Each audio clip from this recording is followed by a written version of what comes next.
먼저 우리 새가족반 말씀을 따로 가져야 되는데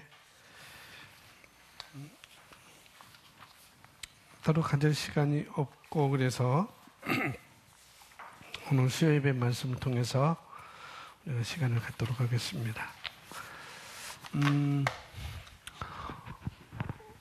원래 새가족반은 예수님을 조금 믿고 조금 신앙생활 한 사람들한테는 좀 좋은데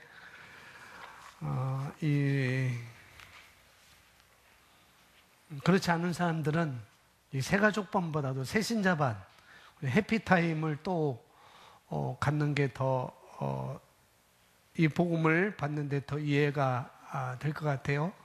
근데 여기 보니까 다 새신자는 없는 것 같아요. 새신자는 없는 것 같고 기본적인 복음의 내용을 알고 있기 때문에 오늘 이 복음을 우리가 배우는 데 있어서 무리가 없을 줄 압니다. 먼저 제가 여러분들에게 한번 질문 좀 하고 말씀을 시작하겠습니다. 질문할 때 여러분 대답을 잘 해주시면 아는 대로 대답을 해주시면 좋겠습니다. 첫 번째 질문은 나는 구원받았습니다 라고 나는 구원받았습니다. 손 들어보세요. 나는 구원받았습니다. 손 내려주세요. 다 좋습니다. 다들 구원받았다고 여러분이 구원받았다고 이렇게 얘기했는데 그 구원받은 것을 여러분들이 증명해야 하잖아요. 난 구원받았어요. 나는 구원받았어요 라고 할 때 그걸 여러분들이 증명을 할 수 있어야 되잖아요. 첫 번째 질문은 여러분이 구원받았느냐라고 제가 질문을 드렸고 여러분들이 나는 구원받았습니다라고 표현해 주셨고 그러면 구원받은 그 증거 증거라기보다도 구원받았다는 증명을 내가 보여줘야 되는데 두 번째 질문은 제가 그렇습니다. 어떻게 구원받았느냐 이거죠. 어떻게 구원받았어요? 그건 성경 구절이고 어떻게 구원해요? 예수를 믿고 시인했다는 그것은 복음의 내용이고 믿음의 내용이고 더 정확하게 예수님을 믿고는 믿음으로. 그래서 사도행전 16장 31절에 주 예수를 믿으라. 그리하면 너와 내 집이 구원을 얻으리라 라고 말씀하고 있습니다. 내가 구원받고 거듭났다면 저와 여러분이 구원받고 거듭났다고 한다면은 내가 만나는 사람들에게 제일 먼저 여러분이 만나는 사람들에게 제일 먼저 해줘야 할 말이 무엇이냐 이거죠. 무엇이냐 이거라는 거예요. 그런 질문이 되겠습니다. 성경 말씀의 근거로 해서 여러분 앞으로도 질문을 할 때 말해줄 수 있어야 되는 것입니다. 예수님을 믿음으로 나는 구원받았습니다 라고 증명을 할 수가 있어야 되는 거죠.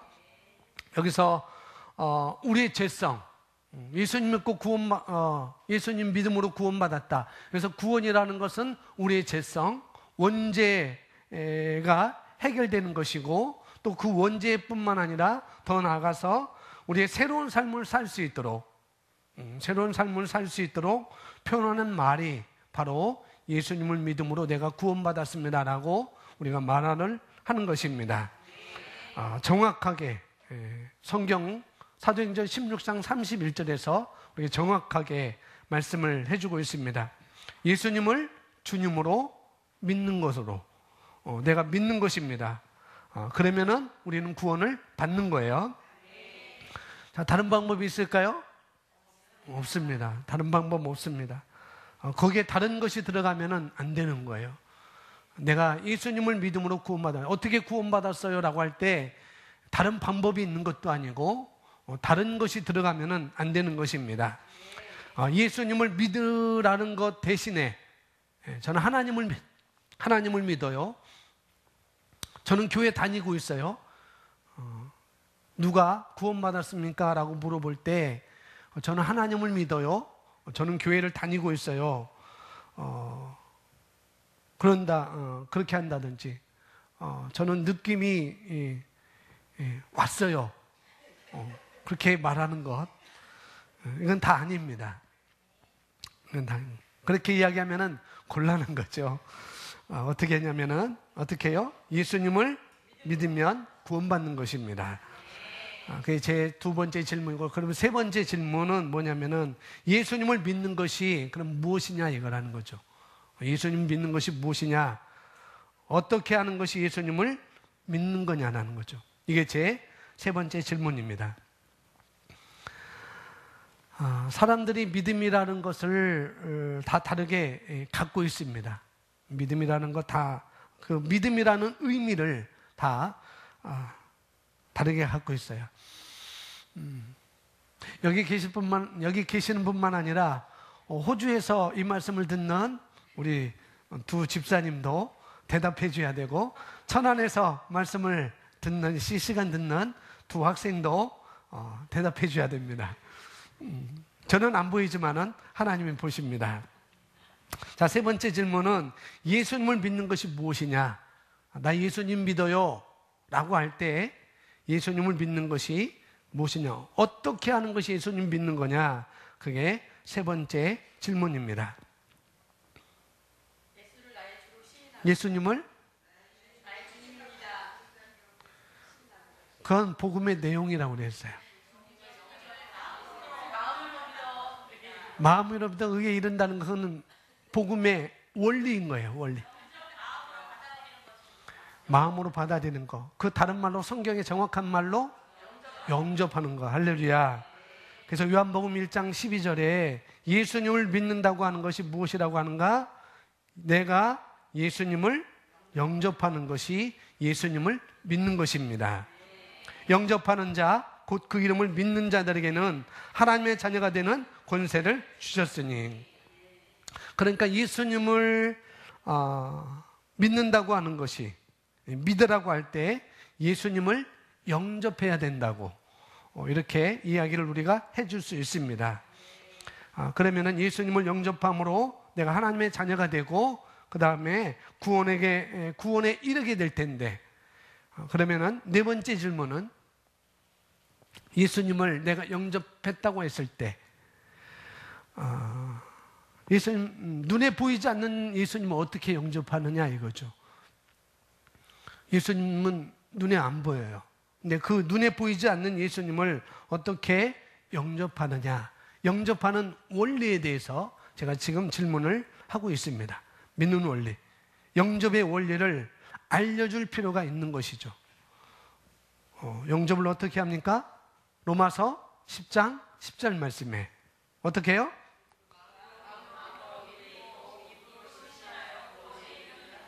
그 앞에 누가 그 앞에?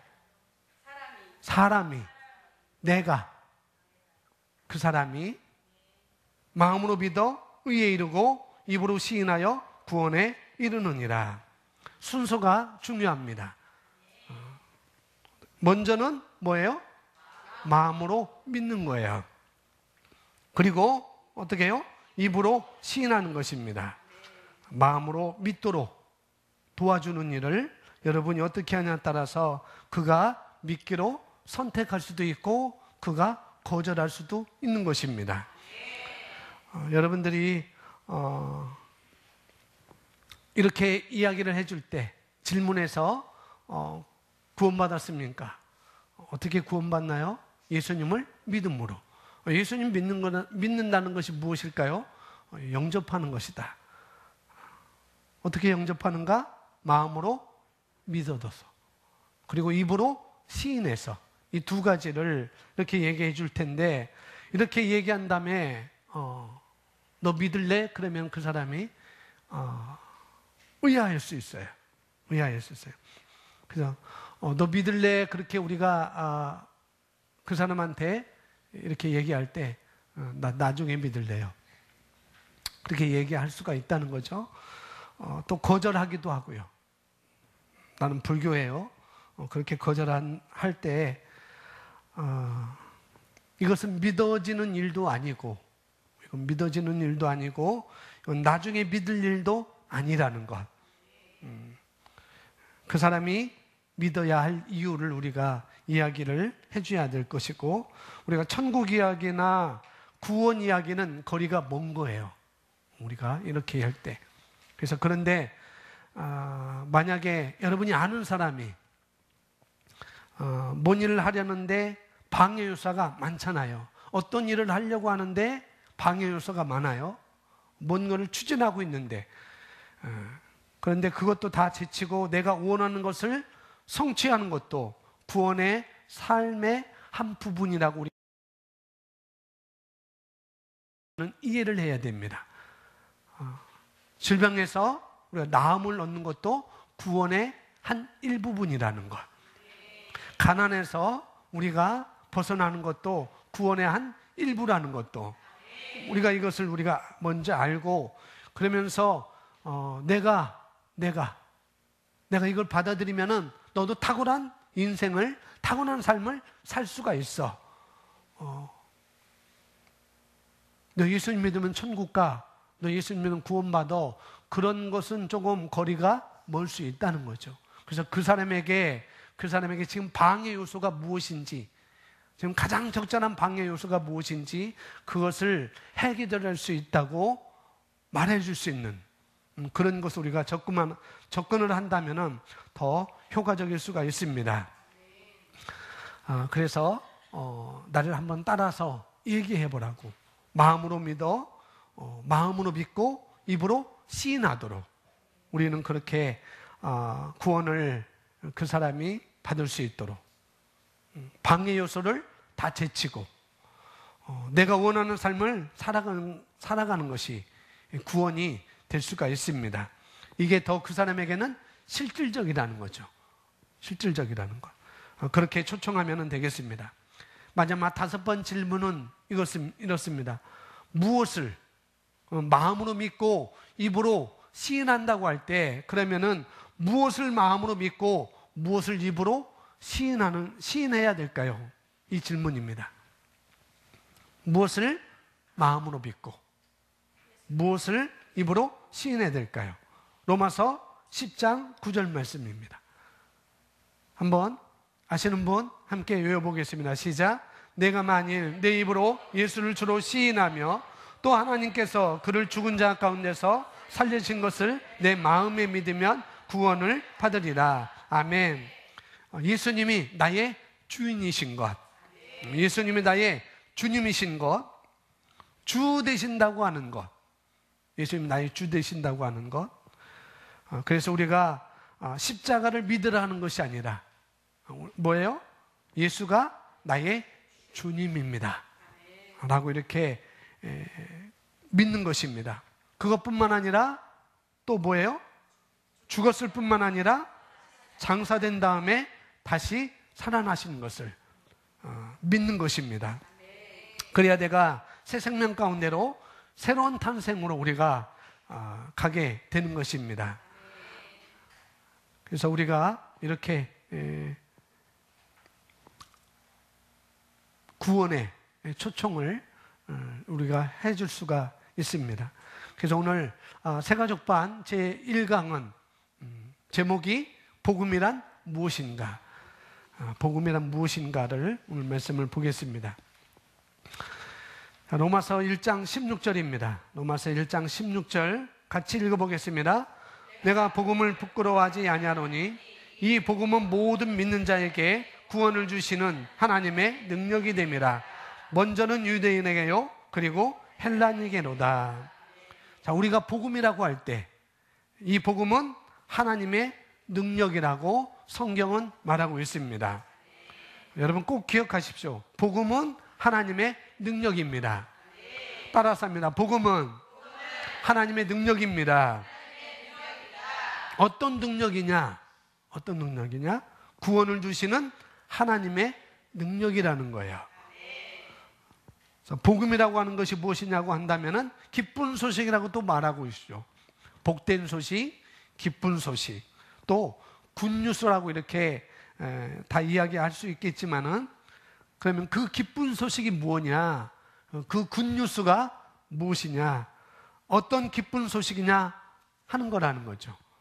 그래서 그 기쁜 소식이 바로 구원을 주시는 하나님의 능력이 되기 때문에 우리가 그것을 뭐라고 해요? 복음이라고 말하는 것입니다. 자, 그러면 어떤 사람에게 구원이 되느냐? 어떤 사람에게 구원이 되느냐는 질문을 드릴 수가 있습니다. 어떤 사람에게 구원이 돼요? 모든 믿는 자들에게. 뭐냐면 예외가 없다는 것입니다. 모든이라고 하는 말에 가로 열고 고집센 내 남편, 가로 열고 고집센 내 아들, 딸,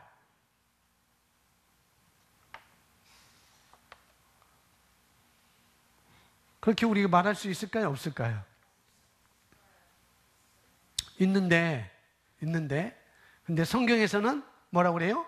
모든 사람에게 구원을 주시는 것이 바로 복음이라고 말씀을 하고 있습니다.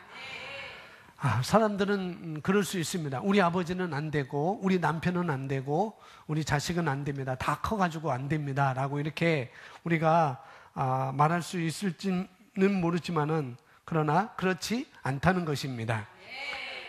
문제는 복음이 어떠하느냐가 문제가 아니라는 것. 문제는 뭐냐? 그 복음을 듣고서 내가 얼마나 그 복음을 얼마나 날카롭게 내가 인식하고 가지고 있고 듣고 있느냐. 그게 문제인 것입니다. 복음은 문제가 없어요. 복음은 문제가 없습니다. 그 복음을 듣고 내가 얼마나 그 복음을 얼마나 날카롭게 알고 있느냐, 듣고 있느냐가 관건이라는 것이죠. 오늘 제가 말하고 있는 이 복음은 모든 믿는 자들에게 구원을 줄 수 있습니다. 그러니 내가 이 복음을 얼마나 제대로 전할 수 있겠는가, 믿고 전할 수 있겠는가, 이런 데 중요성이 달려있다고 말씀을 드릴 수가 있습니다. 자, 우리가 복음, 하나님의 말씀, 진리의 말씀, 그런 것들을 가리켜서 우리가 하나님의 진리의 말씀을 우리가 또 그것을 에베소서에서는 검이라고, 히브리서에는 꼭 검이라고 말씀하고 있고, 또 에베소서에는 성령의 검이라고 이렇게 또 말씀을 하고 있습니다. 진리의 말씀, 하나님의 말씀, 곧 성령의 검이라고 표현을 합니다. 그러니까 이 복음의 말씀은 마치 날카로운 칼처럼, 아주 날카로운 칼처럼 잘 갈아서 날카롭게 어떻게 여러분이 소유하고 있어야 되는 거예요. 내가 소유하고 있어야 되는 것입니다. 얼마나 이 복음을 정확하게 또 계시 있게 알고 있는가, 또 알고 있는 것을 내가 어떻게 그 말씀과 하나가 되고 있는가, 그를 내가 얼마나 또 잘 휘두르는지, 내가 무엇을 쪼갤 수 있는지, 결과와 연관되어 있다는 것을 우리가 알아야 됩니다. 하나님의 말씀을 날카롭게, 그리고 정확하게, 그리고 그 말씀을 내가 딱 제시하면은 거기서 쪼개지지 않는 것이 없다는 것을 내가 먼저 믿어야 되고 신뢰를 해야 되는 것이고 인식을 해야 되는 것입니다. 갈라지지 않을 것이 없다는 거예요. 모든 믿는 자에게 구원을 주시는 것이 복음인 것입니다. 그래서 갈라지지 않을 것이 없다는 그 믿음을 가지고, 그런 확신을 가지고 내가 이 말씀을 전하게 될 때 그 사람은 반드시 변화가 되는 것이죠. 우리가 그걸 알고 전하면은 갈라지지 않을 것이 없습니다. 그러면은 여기 복음의 핵심 요소가 무엇인지 우리는 알아야 됩니다. 복음의 핵심 요소는 네 가지로 되어 있는데, 대부분 많은 분들이, 많은 신학자, 많은 목사님들이 그렇게 많이 연구를 했음에도 불구하고 계시 부족으로 인하여서, 말씀에 더 진보된 그런 부족으로 인하여서 어떨 때는 하나님의 완전한 창조를 빠뜨릴 때도 있고 또 어떨 때는 거듭난 그리스도의 삶을 빠뜨릴 때도 있다는 거죠.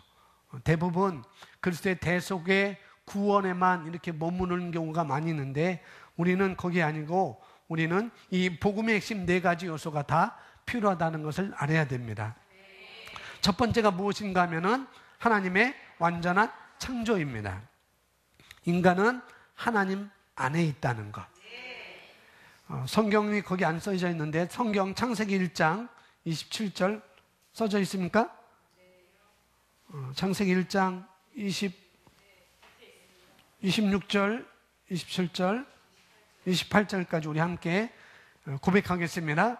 하나님이 이르시되 우리의 형상을 따라 우리의 모양대로 우리가 사람을 만들고 그들로 바다의 물고기와 하늘의 새와 가축과 온 땅과 땅에 기는 모든 것을 다스리게 하자 하시고 하나님이 자기 형상 곧 하나님의 형상대로 사람을 창조하시되 남자와 여자를 창조하시고 하나님이 그들에게 복을 주시며 하나님이 그들에게 이르시되 생육하고 번성하여 땅에 충만하라 땅을 정복하라 바다의 고기와 하늘의 새와 땅에 움직이는 모든 생물을 다스리라 하시니라. 아멘. 여기 창세기 1장 26절에서 28절 말씀입니다. 하나님께서 남자와 여자를 창조하시고 그들에게 복을 주시며 말씀하시되 나의 형상대로 나의 모습을 따라 사람을 만들었다고 말씀을 하고 있습니다. 우리의 형상이라고 하는 것은 바로 하나님의 형상이겠죠. 하나님은 영이시니 하나님은 영이십니다. 그래서 하나님의 형상대로 우리를 창조했다고 할 때 그것은 우리를 영적인 존재로 창조하셨다는 거예요. 그래서 하나님의 완전한 창조라고 이렇게 말씀을 하고 있습니다. 영적인 존재로. 그 다음에 우리의 모습이라고 하는 것은 하나님의 모습이겠죠. 곧 영적인 기능을 여기서 말을 하고 있습니다. 하나님의 기능을 우리 인류에게, 우리 사람에게 주셨다는 것이죠. 그래서 우리가 하나님과 호흡하고 하나님과 함께 어떻게 기능할 수 있고 그러면서 말씀하시기를 생육하고 번성하고 땅에 충만하고 땅을 정복하라 이야기하는 것은 바로 우리에게 하나님께서 갖고 계신 그런 영의 기능인 다스리는 권세를 주셨다고 말씀을 하고 있습니다. 영의 기능 중에 한 가지를 말하는 것이 영의 기능인 것입니다. 뭐 하는 것이요? 말하는 것이 영의 기능인 것을 우리가 알아야 돼요. 말한다고 하는 것은 영적인 기능인 것입니다. 왜요? 하나님께서도 말씀하셨고 우리도 말을 할 수 있잖아요. 그리고 그 말이 다스리는 권세의 도구가 되는 것입니다. 네, 감사하게도 우리 인간에게만 뭘 주셨어요? 말을 주셨다는 것. 할렐루야. 우리 인간을 그렇게 창조했다는 것입니다. 그리고 이 땅을 다스리는 권세가 우리에게 주어졌다는 것. 이게 창조의 기원이고 이것이 첫 번째 복음인 것입니다. 복음의 요소 중에 하나인 거라는 거죠. 본래 완전하게 창조하셨고 그리고 하나님답게 만드셨다 이런 것을 말씀을 드릴 수가 있습니다. 두 번째는 뭐예요? 사단의 속임수와 인간의 타락입니다. 로마서 5장 12절 말씀 우리 찾아서 함께 고백하겠습니다. 로마서 5장 12절.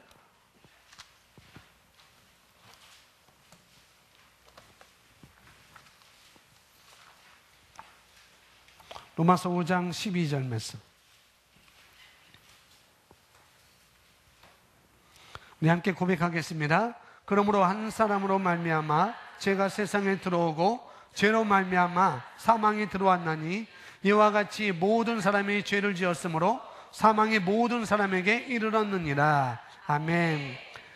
두 번째는 그러한 하나님의 이미지를 가진 그 인간을 타락한 천사인 마귀가 우리를 어그러뜨리고 또 멸망시키려는 것이 도둑질하고 죽이고 멸망시키려는 것이 사단의 일이니까 거짓말을 통해서 속임으로 말미암아서 아담과 그의 아내를 속이고 결국 어떻게 해요? 타락의 자리로 가게 했을 뿐만 아니라 또 인간의 타락으로 그런 자리로 가게 했다는 것입니다. 우리가 여기서 알아야 할 것이 무엇인가 하면은 하나님께서 타락을 허락한 것이 아니라는 것. 방관하신 것도 아닌 거예요. 우리가 창조될 때 그것을 거절하거나 취할 수 있는 하나님과 같은 무엇을 능력을 주셨습니다. 그것을 사용하지 않는 인간에게 문제가 있었던 거예요. 그런 능력을 주셨음에도 불구하고 그 능력을 사용하지 않은 인간에게 문제가 있었다는 것이죠. 제가 우산을 갖고 내린다는 생각을 5분 전까지 하고 있었는데 까먹었어요. 하나님의 말씀에, 하나님의 보호의 말씀에, 이게 우산이라고 한다면은 우리가 하나님의 말씀에, 하나님의 보호 안에 우리가 들어가 있었어요. 우리는 그랬는데 거기에 들어가 있지 않고 그 말씀으로부터 벗어난 것입니다. 벗어난 것. 그것이 사망이 들어오게 된 것이고 타락하게 된 것이고 그 사망이 들어오게 된 것, 타락하게 된 것, 인간이 오게 된 원인이라고 말씀을 드릴 수가 있습니다. 그래서 그로 인해서 인간은 하나님의 말씀에 보호하심으로부터 벗어났기 때문에 죽음과 또 어두움 가운데 놓이게 된 것입니다. 그런데 그것을 해결하기 위해서 우리 예수님을 이 땅에 보내주셔서 그리스도가 되게 하시고 또 그를 통하여서 대속과 구원함을 우리에게 주셨다고 말씀을 하고 있습니다.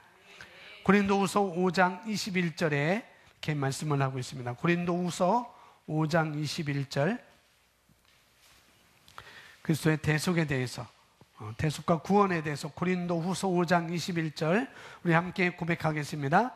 하나님이 죄를 알지도 못하신 이를 우리를 대신하여 죄로 삼으신 것은 하나님이 우리로 하여금 그 안에서 하나님의 의가 되게 하려 하심이라. 아멘. 그리스도의 대속과 구원, 그리스도의 죽음과 부활 및 그의 의미라고 볼 수가 있습니다. 그의 복음의 핵심 요소 세 번째입니다. 예수 그리스도를 통한 대속과 구원함. 대속이란 말 대신에 다른 표현이 무엇이 쓸 수 있을까요? 속량이라는 거. 속량과 구원함. 그런데 보통 우리가 복음을 제시할 때,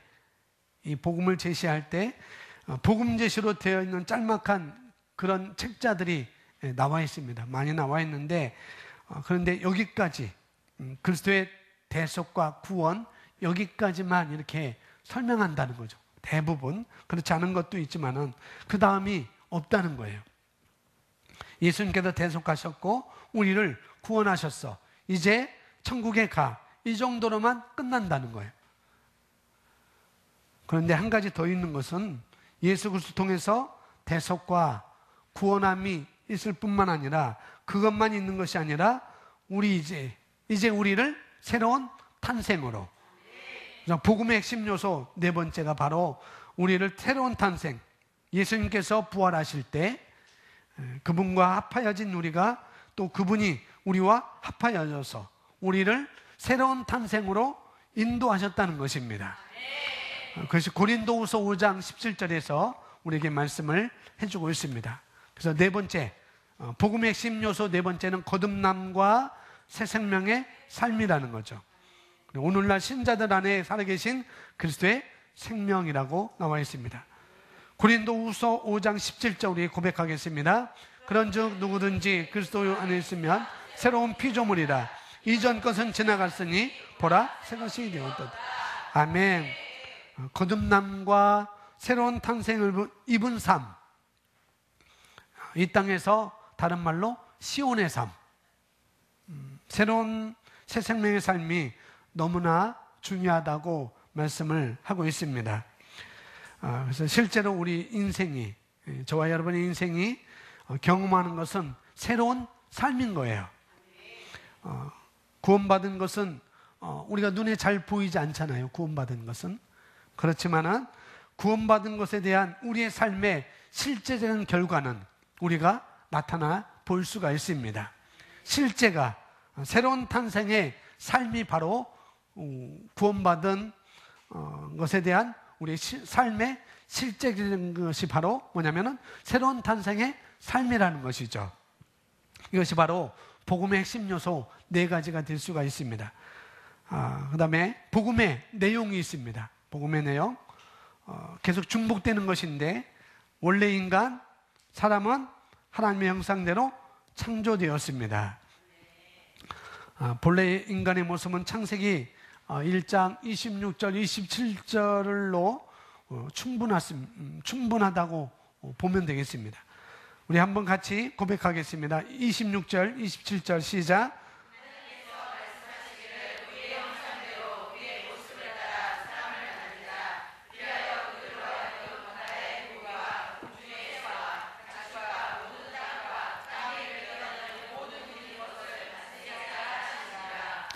하나님이 자기 형상, 곧 하나님의 형상대로 사람을 창조하시되 남자와 여자를 창조하시고. 아멘.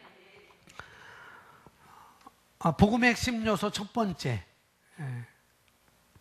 그게 하나님의 완전한 창조 내용과 똑같습니다. 이미 말씀드린 그대로라는 거죠. 그래서 우리를, 아담과 그의 아내를, 또 인류를 우리의 형상을 따라, 곧 하나님의 형상을 따라서 만드셨고, 그 다음에 우리의 모양대로, 곧 하나님의 모습대로 사람을 만드셨고, 그 다음에 하나님의 본성인 축복하시고 다스리는 권세를 주셨다고 28절에 우리에게 말씀을 하고 있습니다.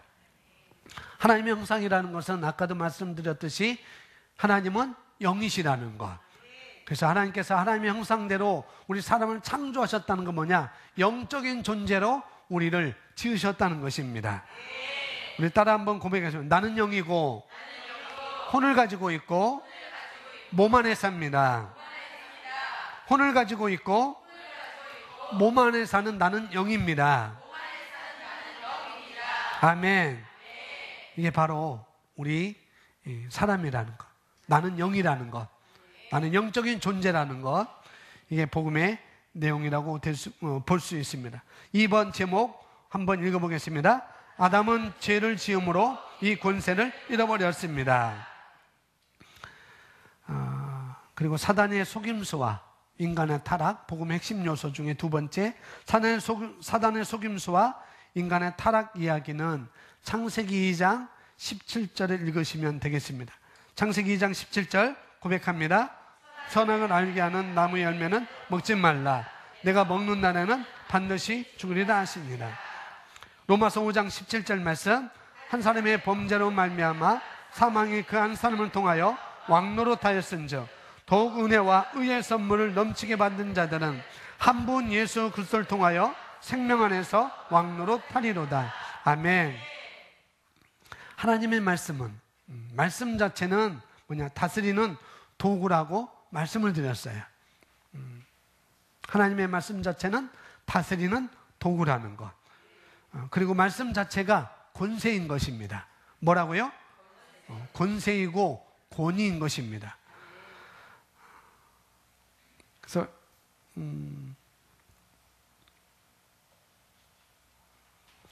하나님께서 우리에게 말씀을 주신 것은 아까도 우리를 보호하시고,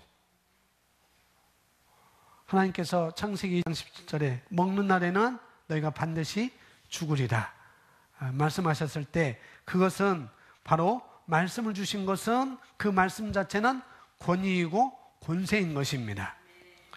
근데 하나님께서 말씀을 주신 것은 우리를 보호하고 인도하시려고 그런 거예요. 2장 17절 말씀도 그런 거니까 그것만 알아도 우리가 지키지 않을 이유가 하나도 없다는 거예요. 이 말씀은 나를 인도하고 보호하는 거야. 그것만 알아도 우리는 지키지 않을 이유가 하나도 없습니다. 주님께서 주시는 말씀은 보호하심과 인도하심이 밀접한 연관 관계가 있다는 거죠. 그러니까 여기 선악을 알게 하는 나무 열매는 먹지 마.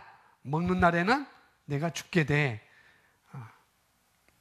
이 말은 어떻게 해서든지 유혹해서 죽이려는 것이 아니라, 어떻게 해서든지 유혹해서 죽이려는 것이 아니라 우리를 어디로부터? 죽음으로부터 보호하고 우리를 올바른 길로 인도하시려고 우리에게 말씀을 주신 것입니다. 이것을 잘 아는 사단이 어떻게 해요? 그 말씀을 왜곡하잖아요. 그 말씀을 왜곡해서 그 말씀으로부터 어떻게 벗어나도록 만들었습니다. 하나님 그 말씀 자체 안에서 우리를 보호하고 올바른 곳으로 인도하려고 했지만은 사단은 거짓과 속임수로 그 말씀으로부터 어떻게 해요? 벗어나도록 했다는 거죠. 그래서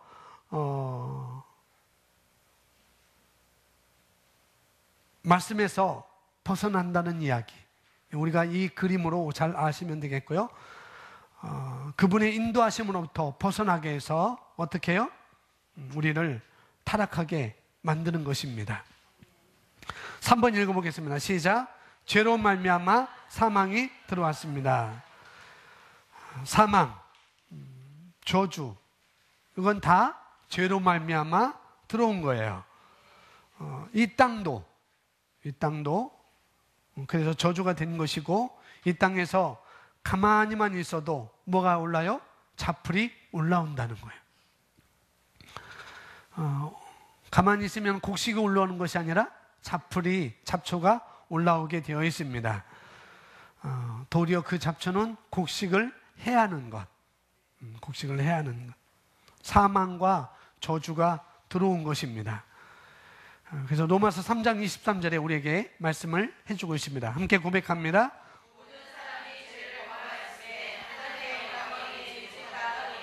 모든 사람이 죄를 범하였다. 그러면서 그 결과로 로마서 6장 23절에 말씀합니다. 시작. 죄의 싹은 사망이요 하나님의 은사는 그리스도 예수 우리 주 안에 있는 영생이니라.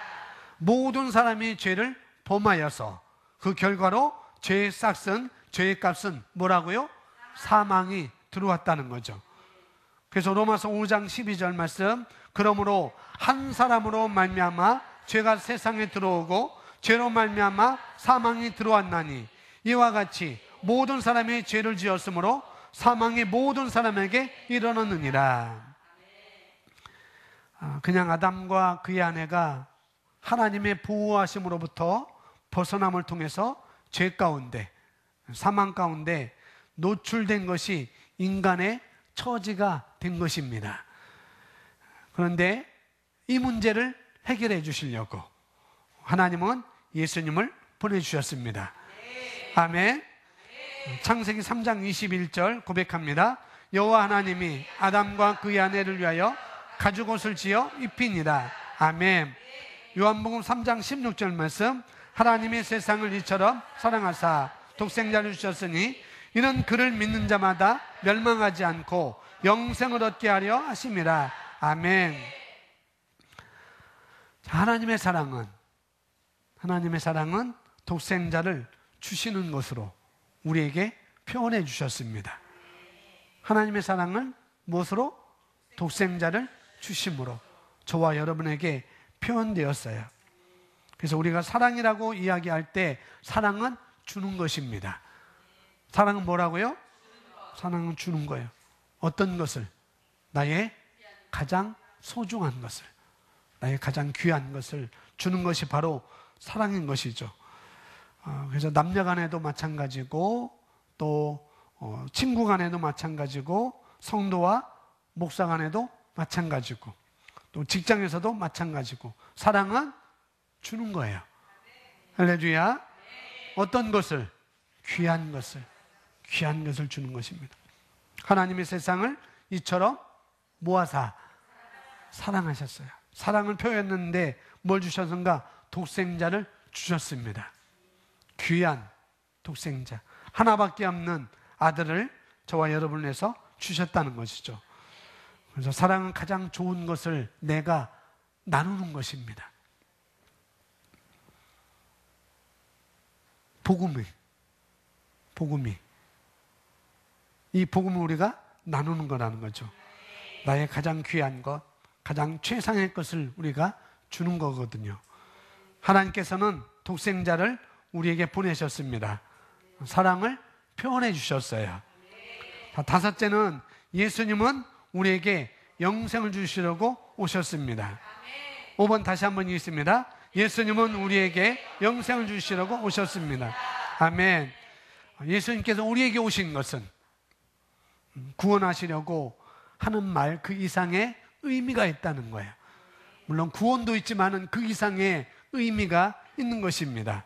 그 이상의 말이 있다는 것이죠. 여기서 영생을 주시려고 라고 되어 있습니다.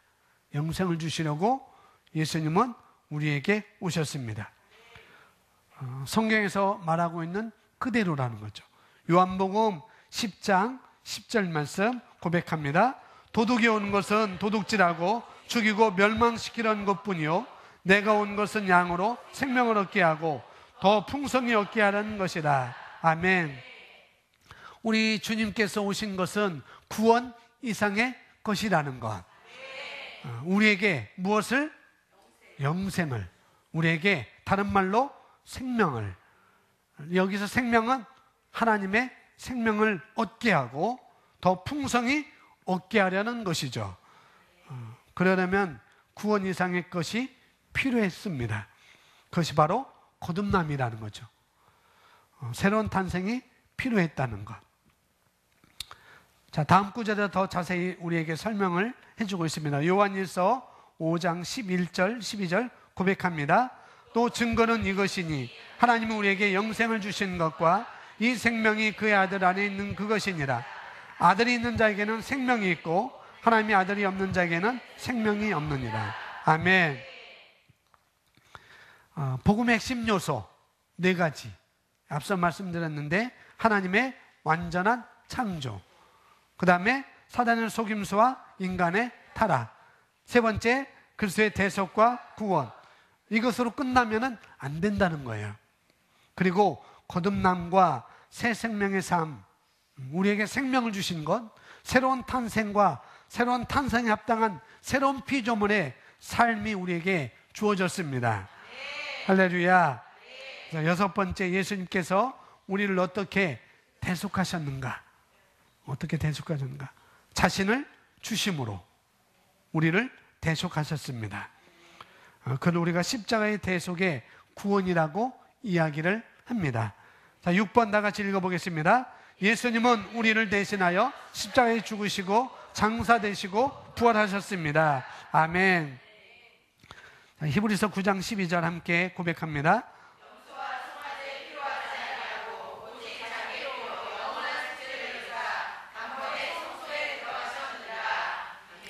신약에 있는 우리들에게는 이제 염소와 송아지 피로 아니하고 오직 자기 피로, 여기 자기는 예수님입니다.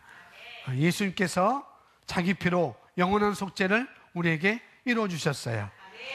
자, 갈라디아서 3장 13절에 이렇게 말씀하고 있습니다. 그리스도께서 우리를 위하여 속량하셨어요. 아멘. 그리스도께서 우리를 위하여 저주를 받은 바 되사 율법의 저주에서 우리를 뭐 하셨어요? 속량하셨습니다. 십자가에서 죽으시고 장사되고 부활하셨습니다. 그것을 더 자세하게, 아주 자세하게 로마서 6장 3절부터 5절 말씀을 통해서 사도 바울은 우리에게 십자가 이야기를 하고 있지만은 십자가 이야기만 하지 않고 그 다음까지도 우리에게 설명을 해주고 있습니다.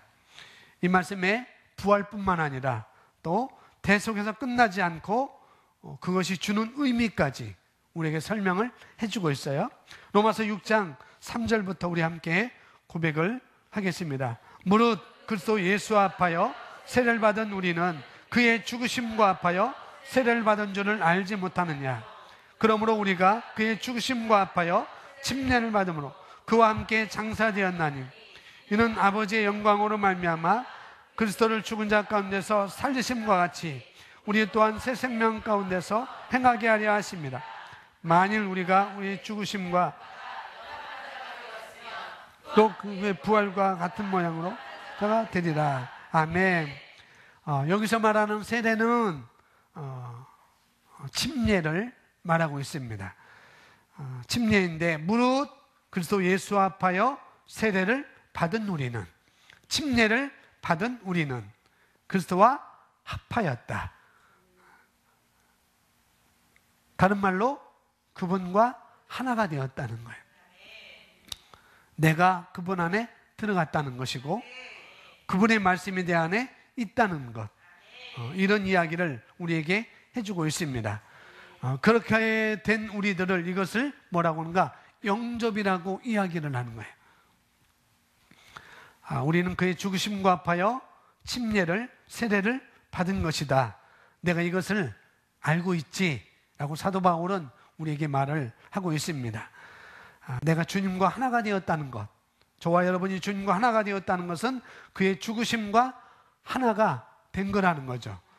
그래서 내가 그분과 함께 죽게 된 것이지 그분이 죽으실 때 나와 합하여 하나가 됨으로 말미암아 우리의 죄도 함께 십자가에 달리고 죽게 되었어. 사도 바울이 그렇게 이야기를 하고 있습니다.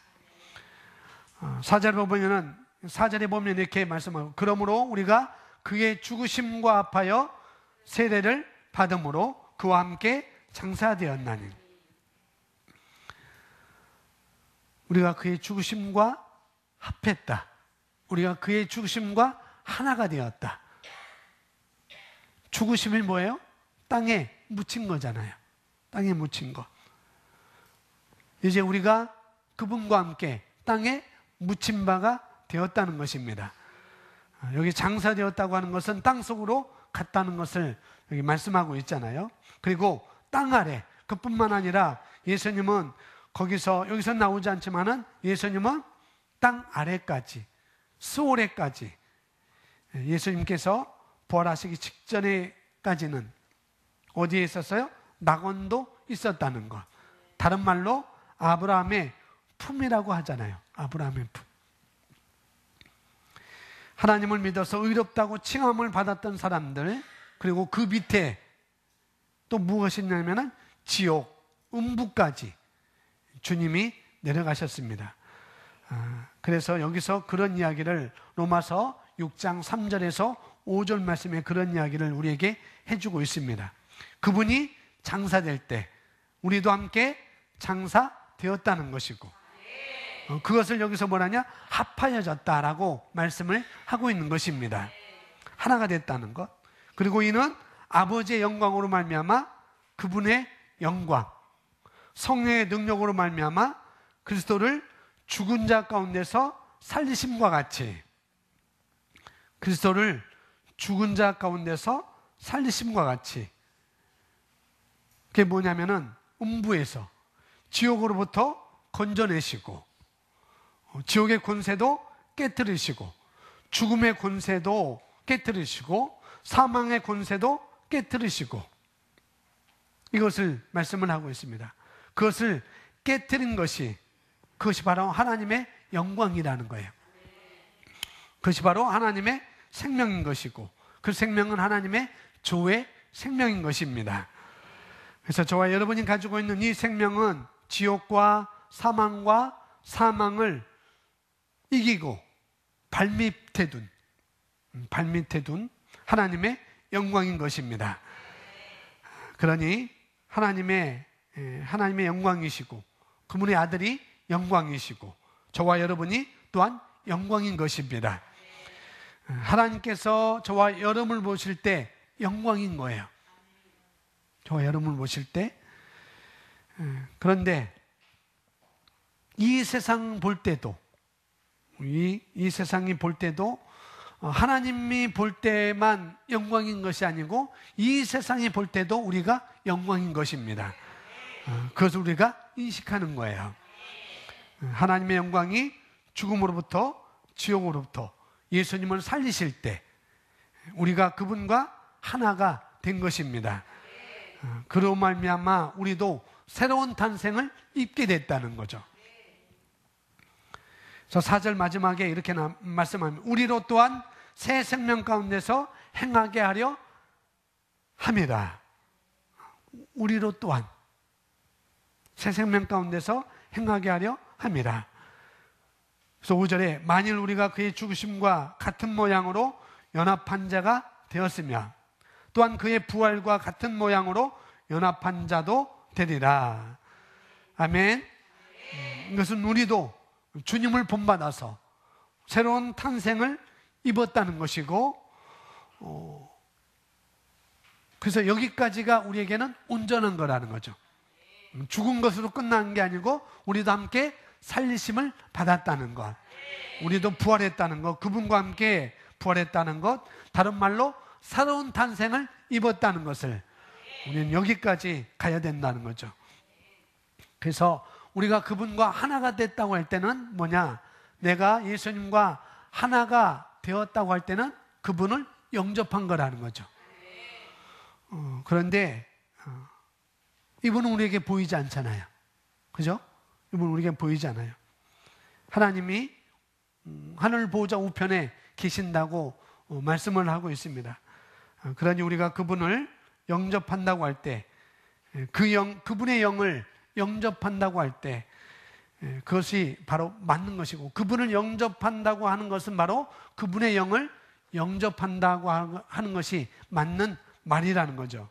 그래서 정확한 표현은 그분이 곧 말씀이 육신이 되어 우리 가운데 거하셨습니다. 육신이 되어서 우리 가운데 오신 분이니까 그분의 말씀을 우리가 모셔 드리는 것입니다. 말씀이 그냥 말이 아니고 영이고 생명이기 때문에 그렇다는 거죠. 살린 것은 영이니 육은 무익하니라. 내가 너희에게 있는 말이 영이요 생명이니라. 말씀이 그냥 말이 아니라는 거죠. 말씀이 생명이라는 것.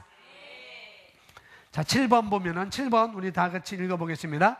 당신은 예수님을 영접함으로 하나님의 자녀로 다시 태어나 영생을 받을 수 있습니다. 아멘. 자, 요한복음 3장 16절 우리 고백하겠습니다.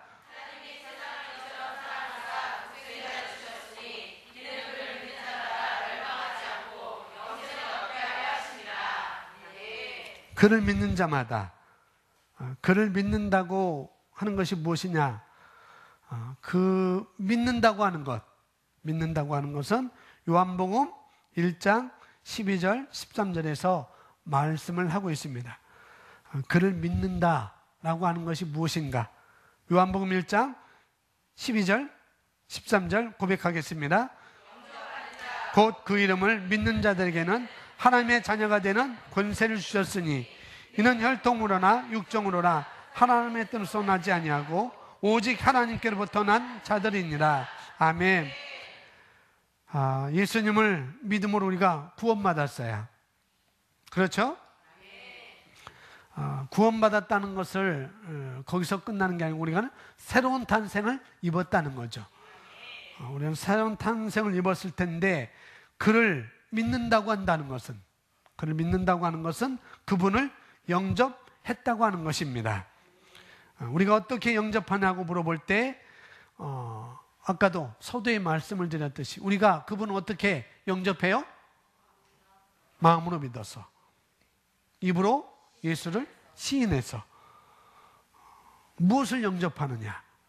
로마서 10장 9절 말씀에 우리에게 말씀을 해주고 있습니다. 함께 고백하겠습니다.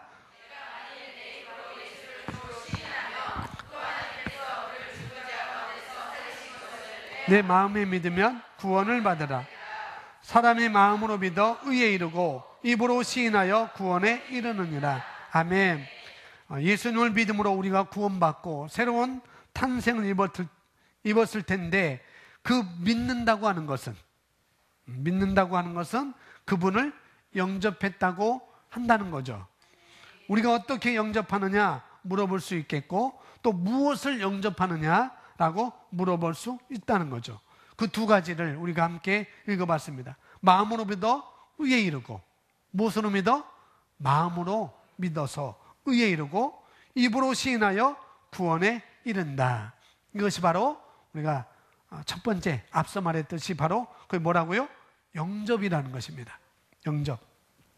이게 믿는 거예요. 이렇게 믿는 것입니다. 내가 믿는다고 할 때 내가 마음으로 선택하는 것입니다. 그리고 그것을 입으로 고백하는 것이죠. 거기서 말하는 마음은 바로 우리의 하트입니다. 하트. 심령으로 믿는 것. 심령으로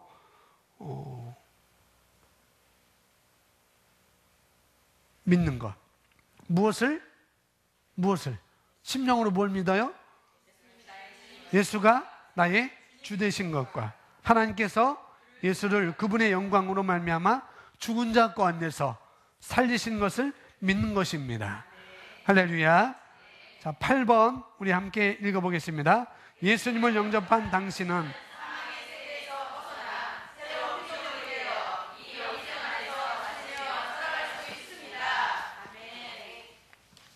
예수님을 영접한 당신은 사망의 세계에서 벗어나 새로운 피조물이 되어 이 영생 안에서 다스리며 살아갈 수 있습니다. 여기까지가 우리에게 주신 사명이라는 거죠. 영생 안에서 뭐하며? 다스리며 살아가는 것. 여기까지가 우리에게 주신 사명인 거예요.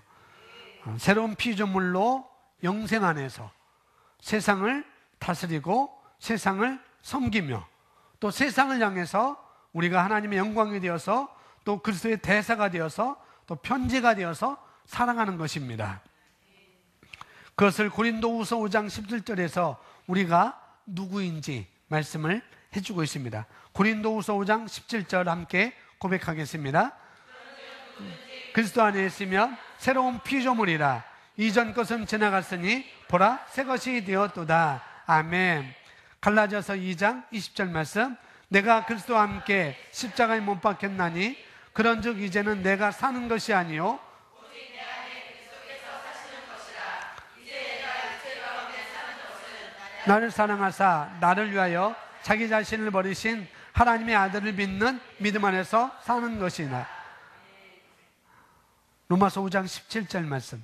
한 사람의 범죄로 말미암아 사망이 그 한 사람을 통하여 왕노릇하였은즉 더욱 은혜와 의의 선물을 넘치게 만든 자들은 한 분 예수 그리스도를 통하여 생명 안에서 왕노릇하리로다. 아멘. 예수님을 영접한 우리는 새로운 피조물입니다. 새로운 피조물이라는 말을 우리가 이해를 못할 수가 있어요. 새로운 종족이라고 또 말할 수 있고, 새로운 종족. 또 다른 말로 새로운 탄생. 이렇게 우리가 말을 할 수가 있습니다. 그러면 새로운 피조물, 새로운 종족, 새로운 탄생. 이렇게 하면 또 우리가 이해하기가 좀 힘들어요. 다른 말로 우리는 하나님의 가족이 되었다는 것. 할렐루야. 우리는 하나님의 가족이 되었다고 표현하면 더 좋습니다. 하나님의 가족. 그래서 형제님, 자매님. 그렇게 우리가 말을 하는 것입니다. 그래서 우리가 이렇게 8가지를 우리가 했는데, 복음이란 무엇인가 우리가 말씀을 배웠습니다. 저도 이게 더 긴데 제가 추리고 해서 이렇게 8가지 이렇게 했습니다. 이 복음을 받아들이고 또 예수님을 영접함으로 우리는 구원받고 거듭남으로 새로운 피조물이 된 것입니다. 할렐루야. 우리 고린도후서 5장 17절 다시 한번 다 같이 함께 고백하겠습니다. 시작.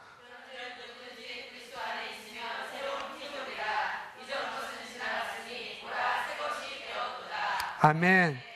이 복음에 대해서 여러분 확신하게 복음이 무엇인가라고 전해줄 수 있고, 이것을 여러분 것으로 가져셔서 많은 사람들에게 우리가 그래서 배우는 것으로만 끝나지 말고 아직 덜 익었지만 좀 계속 보시고 또 앞으로 기회가 있으면 또 더 업그레이드해서 업데이트해서 이 복음을 전해서 우리가 아주 쉽게 복음을 전할 수 있도록 새 가족들이 이 복음을 접할 수 있도록 더 우리가 이야기해주고 전할 수 있는 그런 기회가 되기를 예수님의 이름으로 축원합니다. 할렐루야. 큰 복 받으셨습니다.